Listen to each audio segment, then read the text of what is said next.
Nifty dividend opportunities 50 जो total return index है उससे मैं कंपैरिजन करूंगा जो ऑलरेडी प्रेजेंट फंड्स हैं डिविडेंड यील्ड कैटेगरी के कि उन्होंने कैसा परफॉर्म किया, ताकि आपको एक बेहतर जानकारी मिल पाए कि डिविडेंड यील्ड फंड के अंदर इन्वेस्टमेंट करना क्या सूटेबल रहेगा या नहीं रहेगा।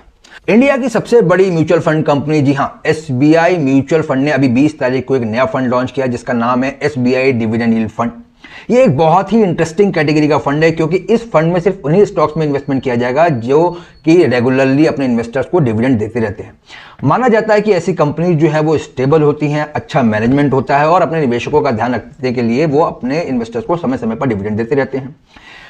अभी इंडस्ट्री में 44 म्यूचुअल फंड कंपनीज में से केवल 7 म्यूचुअल फंड कंपनीज है जिनके पास इस कैटेगरी में फंड अवेलेबल है और अब एसबीआई को मिला के 8 म्यूचुअल फंड कंपनीज ऐसी हो जाएंगी। हालांकि अब जो कंपनीज बचेंगी उनके पास चूंकि कैटेगरी वैकेंट है तो आने वाले समय में आपको देखने को मिलेगा कि वो एएमसीज भी अपने इस कैटेगरी के फंड को लॉन्च करेंगी। सेबी के मैंडेट के अनुसार डिविडेंड यील्ड फंड के अंदर 65% इन्वेस्टमेंट जो है वो ऐसी ही कंपनीज में होना चाहिए जो कि डिविडेंड देती रहती हो और जिन्होंने पिछले 3 साल में से कम 1 साल में डिविडेंड अपने इन्वेस्टर्स को दिया ही दिया हो। हालांकि केवल डिविडेंड यील्ड ही एकमात्र पैरामीटर नहीं है। इस फंड का जो बेंचमार्क है वो है निफ्टी 500 जिसमें टोटल 501 स्टॉक्स है और इन स्टॉक्स में जो चुनाव करा जाएगा वो बॉटम अप्रोच के साथ करा जाएगा, यानी कि नीचे से देखा जाएगा कि कंपनी का मैनेजमेंट कैसा है, उसकी वैल्यूएशन कैसी है, इंडस्ट्री आउटलुक कैसा है और भी बहुत सारे पैरामीटर्स हैं जिनको देखते हुए ही स्टॉक्स का चुनाव किया जाएगा। अब जो 35% पोर्शन बचेगा, क्योंकि 65% तो इन्वेस्टमेंट हो गया डिविडेंड पेइंग कंपनीज के अंदर, तो 35% जो पोर्शन है उसमें जो फंड मैनेजर है वो डायनामिक कॉल ले सकता है, वो इंटरनेशनल स्टॉक्स में भी इन्वेस्टमेंट कर सकता है, वो ग्रोथ स्टॉक्स में भी इन्वेस्टमेंट कर सकता है, वो डेट में भी एक पोर्शन मैनेज कर सकता है।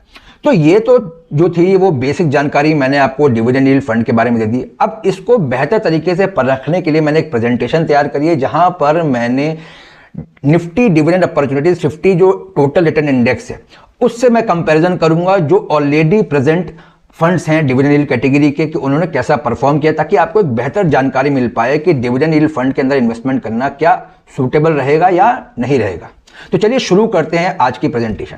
तो चलिए शुरुआत करते हैं निफ्टी 500 इंडेक्स के साथ, क्योंकि यही इंडेक्स जो है वो इस फंड का बेंचमार्क इंडेक्स है। इस इंडेक्स के जो टॉप 3 सेक्टर्स हैं उनका टोटल वेट है 52.42%, यानी कि बहुत ज्यादा डाइवर्सिफाइड नहीं है। ओवरवेट है टुवर्ड्स फाइनेंशियल सर्विसेज जिसका वेट है 31.01% और इंफॉर्मेशन टेक्नोलॉजी जिसका वेट है 11.54% इस पूरे इंडेक्स में। और टॉप 10 स्टॉक्स जो है वो 38.87% है, मतलब 501 स्टॉक्स में जो टॉप 10 स्टॉक्स हैं उनका वेट है 38.87%, यानी कि स्टॉक्स की नजर से देखा जाए तो डाइवर्सिफाइड इंडेक्स है। टॉप वेट में रिलायंस इंडस्ट्रीज है 6.97, एचडीएफसी 6.06, आईसीसी बैंक 4.98%। अब बात करते हैं निफ्टी डिविडेंड अपॉर्चुनिटी 50 इंडेक्स, क्योंकि इस इंडेक्स में बेसिकली उन्हीं स्टॉक्स को रखा गया है जो अच्छे डिविडेंड देते हैं, जिन्होंने पिछले 3 साल में कम से कम एक बार जो है डिविडेंड डिक्लेयर करा ही करा है। इस जो इंडेक्स है इस इंडेक्स के टॉप 3 सेक्टर्स का वेट जो है वो 64.5%, यानी कि ओवर वेट है ये इंफॉर्मेशन टेक्नोलॉजी पर जिसका वेट है 28.89% और सेकंड नंबर पर है फास्ट मूविंग कंज्यूमर गुड्स जिसका है 25.68, यानी कि मेजोरिटी पोर्शन जो है इंफॉर्मेशन टेक्नोलॉजी और फास्ट मूविंग कंज्यूमर गुड्स ने ले रखा है।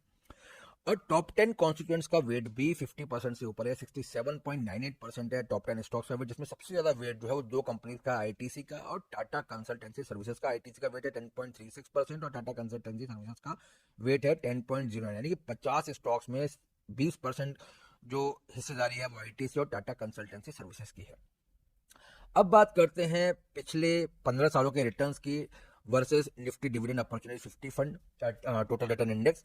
तो यहाँ पर अगर आप ध्यान दें तो पिछले 2 साल में इस टोटल रिटर्न इंडेक्स को सबसे ज्यादा बीट करा है ICI prudential dividend yield fund ने, 22.65% का रिटर्न रहा, आदित्य बिरला का 19.21% का, जबकि निफ्टी डिविडेंड अपॉर्चुनिटीज का रिटर्न जो रहा है वो 17.87% का रहा है। 3 साल की अगर हम बात करें तो 3 साल में आईसीआई प्रूडेंशियल डिविडेंड इक्विटी का फंड का रिटर्न जो है वो 24.25% रहा है, जबकि बेंचमार्क का रिटर्न जो है वो 19.93% का रहा है। 5 साल में जो ये इंडेक्स है ये विनर रहा है और 15 साल में भी ये विनर रहा है 12.07% के साथ, जबकि 7 साल में सुंदरम और 10 साल में भी सुंदरम जो है वो इन सारे फंड्स और इस जो इंडेक्स है इसमें टॉप पर रहा है। कैलेंडर ईयर परफॉर्मेंस की बात करें तो 2010 से लेके अभी तक में इस इंडेक्स ने 3 कैलेंडर ईयर्स में नेगेटिव रिटर्न दिया है, 2011 में, 2013 में और 2015 में। और टॉप पर रहा है 2010 में, 2016 में और 2018 में। वहीं पर सुंदरम का डिविडेंड यील्ड फंड जो है वो 2010 से लेके अभी तक 3 बार जो है वो नेगेटिव जोन में रहा है। 2015 में भी नेगेटिव रहा है, लेकिन सबसे कम नेगेटिव रहा है। और 4 बार पिछले 2012 से में, 2017 में, 2019 में और 2020 में सबसे ज्यादा अच्छे रिटर्न्स बना के सुंदरम डिविडेंड यील्ड फंड ने दिए हैं। अब बात कर लेते हैं 3 साल के रोलिंग रिटर्न्स की। ये जो डाटा है वो 16 मई 2014 से लेके 20 फरवरी 2023 तक का डाटा है। यहाँ पर हम जो कंपैरिजन कर रहे हैं उसका मतलब ये है कि किसी भी व्यक्ति ने इन डेट्स के बीच में कभी भी फंड को परचेज किया और उसको 3 साल होल्ड करके रखा हो तो किस तरीके के रिटर्न्स मिले होंगे। तो यहाँ पर अगर आप देखें तो एवरेज रिटर्न के कैटेगरी में सबसे ज्यादा रिटर्न जो बना के दिए हैं वो सुंदरम डिविडेंड यील्ड फंड के हैं 40.15, जबकि निफ्टी डिविडेंड अपॉर्चुनिटीज का जो रिटर्न रहा है 34.63% का एवरेज रिटर्न रहा है। हाईएस्ट की बात करें तो हाईएस्ट में यूटीआई का आईसीआई प्रूडेंशियल का डिविडेंड यील्ड फंड रहा है 72.50% के साथ, और उसके बाद यूटीआई और थर्ड नंबर पर जो रहा है वो सुंदरम का रहा है। लोएस्ट में अगर आप देखें तो सबसे कम लो बनाया है सुंदरम डिविडेंड यील्ड फंड ने, जबकि हाईएस्ट लो जो दिखाया है वो दिखाया है आदित्य बिरला सन लाइफ डिविडेंड यील्ड फंड ने 34.31% नेगेटिव रहा है। वोलेटिलिटी की बात करें तो सबसे कम वोलेटाइल फंड रहा है इन 3 सालों के होल्डिंग पर, वो 13.86% के साथ सुंदरम डिविडेंड यील्ड फंड रहा है। यानी कि 3 साल की कैटेगरी में सबसे बढ़िया फंड जो है वो सुंदरम डिविडेंड यील्ड फंड है, कम और बेंचमार्क के अकॉर्डिंग भी।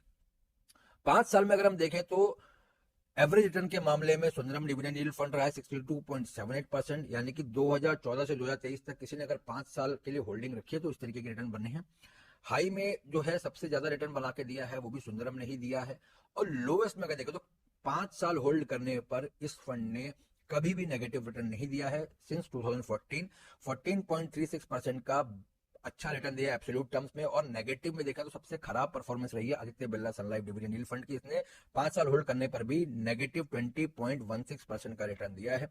वोलेटिलिटी में भी सुंदरम का डिविडेंड यील्ड फंड जो है 17.72% है, बेंचमार्क से थोड़ा ऊपर है, लेकिन इन कंपैरिजन टू बेंचमार्क इसने रिटर्न ज्यादा बेहतर बना के दिए हैं। हालांकि सुंदरम के बारे में एक चीज और बता दूं कि अगर किसी ने 2014 से लेकर 2023 के बीच में 4 साल भी होल्ड करा तो फंड ने नेगेटिव रिटर्न कभी भी नहीं दिए हैं। यहाँ पर हम बात कर रहे हैं रिस्क वर्सेस रिटर्न की, तो अगर आप देखें ध्यान से तो जो डिविडेंड अपॉर्चुनिटीज इंडेक्स है, टोटल रिटर्न इंडेक्स है, वो 2014 से 2023 में हाई रिस्क लो रिटर्न की कैटेगरी में फॉल कर रहा है। वहीं पर सुंदरम का है हाई रिस्क हाई रिटर्न की कैटेगरी में, ये 15.85% की डेविएशन के साथ 13.75% का रिटर्न दिखा रहा है। वहीं पर आदित्य बिरला सन लाइफ का है वो लो रिस्क लो रिटर्न, यूटीआई लो रिस्क लो रिटर्न, बेटर कैटेगरी में ICI prudential dividend yield fund और सुंदरम डिविडेंड यील्ड फंड दिखाई पड़ते हैं। अब इस इंडेक्स की और सुंदरम की हम कंपैरिजन कर लेते हैं वर्सेस अदर फंड्स, यानी कि यहाँ पर मैंने एक्सिस का ब्लू चिप जो कि लार्ज कैप कैटेगरी का फंड है, और पराग पारिक फ्लेक्सी कैप फंड जो कि फ्लेक्सी कैप कैटेगरी का फंड है। ये डाटा 2013 से लेकर 2023 तक का यहाँ पर हम 3 साल के रोलिंग रिटर्न्स में देखेंगे कि डिविडेंड यील्ड फंड्स वाकई में कितने ज्यादा फायदेमंद रहते हैं, या डिविडेंड अपॉर्चुनिटी फंड है जो टोटल रिटर्न इंडेक्स है वो कितना फायदेमंद दिखाई पड़ता है। तो यहाँ पर अगर आप देखें तो एवरेज रिटर्न के मुकाबले में पराग पारिक का फ्लेक्सी कैप फंड है, इसने 48.71% का रिटर्न दिया है, और लोएस्ट में Nifty dividend opportunity 50 total return index रहा है। लो की बात अगर हम करें तो सबसे ज्यादा नेगेटिव जो रिटर्न दिखाई पड़े हैं वो Nifty dividend opportunity 50 total return index में 16.70% के, जबकि एक्सिस ब्लू चिप पॉजिटिव रहा है 3 साल में, और पराग पारिक फ्लेक्सी कैप भी पॉजिटिव रहा है 1.42% के रिटर्न के साथ। ये एब्सोल्यूट टर्म्स में रिटर्न है, और 2013 से 2023 के बीच का 3 साल का रोलिंग, यानी कि किसी भी डेट, यानी किसी ने 28 मई 2013 में खरीदा या 29 मई 2013 में खरीदा या 1 जुलाई 2013 में खरीदा, उससे 3 साल, तो 3 साल का डेली के बेसिस पे रोलिंग रिटर्न निकाला गया हुआ है। यहाँ पर वोलेटिलिटी में सबसे कम वोलेटिलिटी है एक्सिस ब्लू चिप की 10.18% की, और हाईएस्ट जो है पराग पारिक की, लेकिन इतनी कम वोलेटिलिटी के बाद भी बेहतर रिटर्न बनाए हैं एक्सिस ब्लू चिप ने, और ज्यादा वोलेटिलिटी के बाद भी लो नहीं गया है पराग पारिक का फ्लेक्सी कैप फंड। अब 5 साल के रोलिंग रिटर्न की बात करें तो 5 साल के रोलिंग रिटर्न में भी Nifty dividend opportunity 50 total return index जो है वो लोएस्ट बनाया है 4.64 का। वहीं एक्सिस ब्लू चिप ने 24.09% रिटर्न दिया है, पराग पारिक ने 20.14% का, और सुंदरम ने 14.36, जो कि डिविडेंड यील्ड कैटेगरी का फंड है। एवरेज रिटर्न की बात करें तो पराग पारिक ने बीट किया है सारे ही फंड्स को, चाहे वो एक्सिस हो, चाहे सुंदरम हो, चाहे Nifty dividend opportunity 50 total return index हो। 77.50% का रिटर्न दिया है एवरेज, और हाईएस्ट में भी यहाँ पर पराग पारी विनर है। इस फंड के जो मैनेजर हैं वो हैं मिस्टर रोहित सिंपी जी। इन्होंने एसबीआई म्यूचुअल फंड को सन 2006 में ज्वाइन किया था। हालांकि रेगुलर फंड मैनेजमेंट में ये 2021 से आए हैं। ये दो फंड्स को मैनेज कर रहे हैं अभी। एक है एसबीआई का मैग्नम इक्विटी ईएसजी फंड, और एसबीआई के रिटायरमेंट बेनिफिट प्लान जो है उनमें ये काम कर रहे हैं। इस फंड की पोजीशनिंग के लिए एसबीआई ने अपनी प्रेजेंटेशन में ये बताया कि ये फंड उन लोगों के लिए बहुत सुटेबल है जो कि फर्स्ट टाइम इन्वेस्टर हैं या मिलेनियल्स हैं, या फिर वो लोग जो हाई डिविडेंड पेइंग कंपनीज में इन्वेस्टमेंट करना चाहते हैं, या जिनको रेगुलर कैश फ्लोज की ज़रूरत होती है। मुझे ये सारी ही बातें बहुत ज़्यादा समझ में इसलिए नहीं आई क्योंकि रेगुलर कैश फ्लोज के लिए प्योर इक्विटी फंड बहुत ज़्यादा सुटेबल नहीं लगता है। मुझे लगता है कि अगर किसी को रेगुलर कैश फ्लो की ज़रूरत होती है तो उनको इक्विटी हाइब्रिड फंड या डेड हाइब्रिड फंड में जाना चाहिए, या फिर बैलेंस एडवांटेज कैटेगरी के फंड्स में इन्वेस्टमेंट करना चाहिए, क्योंकि ये कम वोलेटाइल फंड्स होते हैं in comparison to pure equity funds. क्योंकि आपके विड्रॉल से आपकी जो कैपिटल है, आपकी यूनिट्स तो वही बिक रही हैं, तो वहां पर आपका कैपिटल घटने लगता है अगर मार्केट में लंबा समय तक डाउन टर्न चल रहा हो तो। अब बात आती है फर्स्ट टाइम इन्वेस्टर्स के लिए। तो फर्स्ट टाइम इन्वेस्टर के लिए भी ये फंड बहुत ज़्यादा सूटेबल इसलिए नहीं है क्योंकि जैसा कि आपने प्रेजेंटेशन में भी देखा कि बहुत सारे फंड डिविडेंड कैटेगरी के ऐसे हैं जिन्होंने 5 साल में भी नेगेटिव रिटर्न दिखाया है, और ये वोलेटाइल ज़्यादा रहते हैं फंड्स। तो फर्स्ट टाइम इन्वेस्टर के लिए जो ज़्यादा बेहतर कैटेगरी है वो मेरे हिसाब से है large cap category, flexi cap category, या हाइब्रिड इक्विटी कैटेगरी में हो गया, या बैलेंस एडवांटेज फंड की कैटेगरी है। ये फंड की कैटेगरी वो है जहां पर फर्स्ट टाइम इन्वेस्टर्स को इन्वेस्टमेंट करना चाहिए।